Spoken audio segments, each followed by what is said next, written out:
faoliyat yuritish eng birinchi navbatda xalqning ishonchini oqlash bilan barobar. Parlamentga kelib, ayol deputat bo'lib ishlash qanchalik oson yoki qanchalik qiyin?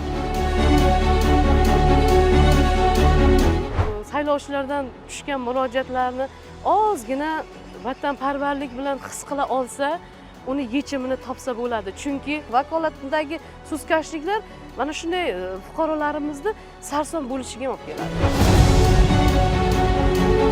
Denovdagi hokim o'rinbosari bo'lib ishlagan yaxshimidi yoki Oliy Majlis Qonunchilik palatasi deputati?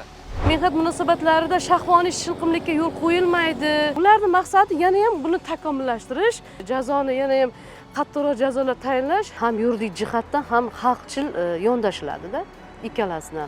Milliy tiklanish demokratik partiyasini o'sha barcha fraksiya a'zolari mana shu ikki tomonlama yondashadi.